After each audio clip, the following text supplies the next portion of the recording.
दिवाळी दसरा सण आला म्हणलं की धावपळच, आणि धावपळ झाली की स्वतःकडे लक्ष द्यायचं ना मागच राहून जातं. आज पाडव्याचा दिवस होता, तब्येत पण थोडी खराब होती आणि त्यात लेट उठल्यानंतर थोडा वेळ बसली, पाणी पिलं. झोप तर जाम आलेली पण उठायचं होतं. या आठवड्यात जरा प्रवास जास्तच झालेला, त्यात तब्येत पण ठीक नव्हती. म्हणलं चला पटकन फ्रेश होऊन घ्यावं म्हणजे बरं वाटेल. तुम्ही म्हणसाल आता पाडवाय तरी पण ड्रेस घातलाय, साडी का नाही?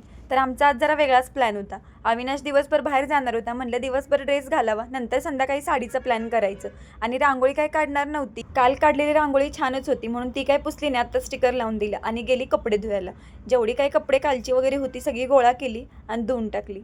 माझे कपडे दुसऱ्या कोणी धुतलेली मला अजिबात आवडत नाहीत, माझे कपडे मलाच धुवायला लागतात. आणि गावाकडे असं बाहेर कपडे धुवून बाहेर उन्हात घालायची मज्जाच वेगळी असते. थोडासा फ्री टाइम होता, चला तर म्हणलं काही न्यायचंय पुण्याला, ती सगळं पॅक करून ठेवावं. मग कॅनव्हास रोल घरात होता, रोल काय नीट गाडीत बसणार नाही, म्हणलं थोडं व्यवस्थित फोल्ड करून ठेवावा. दिवसभर आराम करून झाल्यावरती मस्त अशी एक रांगोळी काढली, तोपर्यंत अविनाश आलेला. साडी वगैरे घातली, नंतर अविनाशला ओवाळून घेतलं. त्याला यायला पण खूप लेट झालेला, दिवसभर तो बाहेरच होता. आल्यानंतर माझ्यासाठी हे गिफ्ट घेऊन आलंय.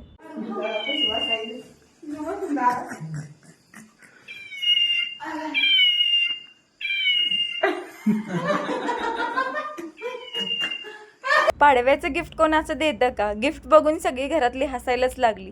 असा गेला आमचा आजचा दिवस. चला तर भेटू मग नेक्स्ट व्हिडिओमध्ये.